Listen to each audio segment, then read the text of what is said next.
Imagine for a second a universe where every single species on every planet across dozens of solar systems could communicate perfectly.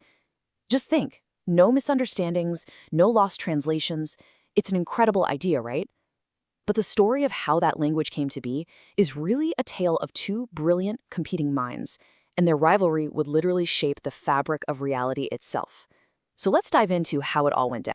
So let's just start with that big fundamental question. What would it actually mean for society, for science, for culture, if one single language connected every living being? This isn't just a thought experiment. It is the very foundation of the universe we're talking about today. And here it is, the universal language. But you've got to understand, this isn't just a tool like English or Spanish. No, it's described as the cornerstone of their entire civilization.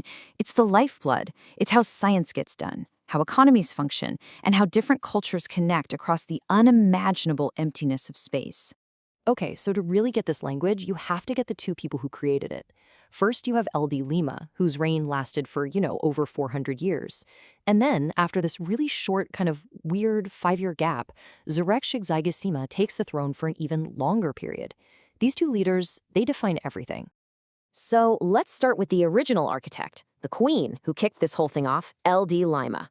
Her vision for a universal language was totally intertwined with her philosophy on life itself. I mean, just look at her resume. LD Lima, often called the greatest female organism. Her influence was just immense, ruling a massive empire of 35 solar systems. But her real legacy, her big idea, was this core belief that life and technology were inseparable. For Lima, tech wasn't just a tool you pick up and put down. No, it was a fundamental part of being alive. And that philosophy, well, it sparked an absolute explosion of innovation. Get this, during her reign, a staggering 1.2 million discoveries were documented. And we're not just talking small tweaks. We're talking about universe-altering inventions like the time machine. This wasn't just progress. It was a total rewiring of what was even possible. Now, here's what's so cool. You can actually see her philosophy baked right into the language. So the universal language has 4 main branches. Lima created the first 2. You've got moderate, which is for your practical, day-to-day stuff. And then you have rasa, which is all about expressing deep emotion, art, and culture. Her language was built for living, breathing organisms. We'll get to those other 2 Zygosmas branches in just a minute. All right, so now let's pivot to her successor.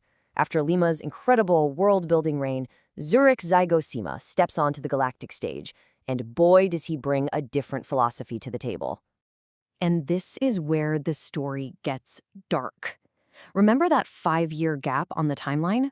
Yeah, that wasn't a peaceful retirement party. Lima was assassinated. And with her death, a huge amount of her knowledge just vanished, lost forever. So this wasn't just a change in leadership. It was a massive, traumatic event in the universe's history. And into this chaos steps Zygosoma. Now, he's not royalty like Lima.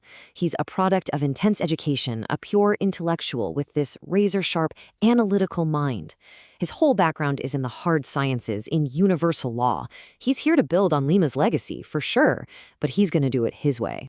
And make no mistake, the man was a genius in his own right. Over 570,000 discoveries are credited to his era. Now, okay, it's not the sheer volume of Lima's time, but that number proves he was an absolute giant, pushing the universe forward with his own unique, logical vision. So here we are. This is the central conflict of the whole story. You've got 2 brilliant leaders, 2 totally different worldviews, and 2 very distinct approaches to this universal language. Their competing philosophies would basically split the universe's communication right down the middle. Let's break down the practical differences, because this is key. Lima's language is super fast and efficient for short, to-the-point communication. Think of it like a quick, clear command or a text message. Zygosima's, on the other hand, is a total powerhouse. It's built to handle absolutely everything, from dense scientific papers to complex engineering blueprints. It's all about speed versus scope. And this slide, man, this brilliantly shows you their core philosophies. Lima's language is fundamentally artistic. It's all about expressing feeling. It's even deeply tied to sign language. Zygosima's language? It's machine-generated. It's brutally efficient, perfectly precise, but It can feel cold, impersonal. It's missing that human or, organic touch. It's really the difference between a beautiful poem and a perfect line of code. This technological difference is just huge. Because Lima's language was created so early on, it's not fully compatible with modern computer systems. It's independent, sure, but it's kind of primitive. Zygosima's language is the exact opposite. It's built on the most advanced science, it's totally integrated, but it absolutely requires technology to function. You literally can't use it without the machine. But their influence went way, way beyond just language. These two leaders in their philosophies were so fundamental that they actually shaped the physics and the timekeeping of their universe. It's like they didn't just create a language, they wrote the operating system for reality itself. And that operating system is called EULA mechanics.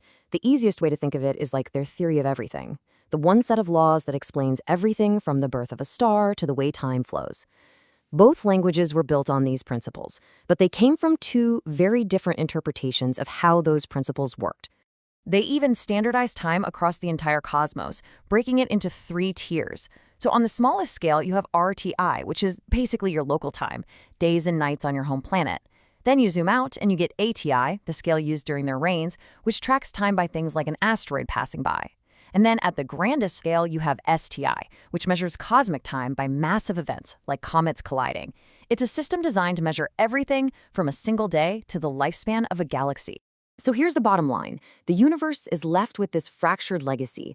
It has these unbelievably powerful tools for communication, but each one comes with this massive trade-off.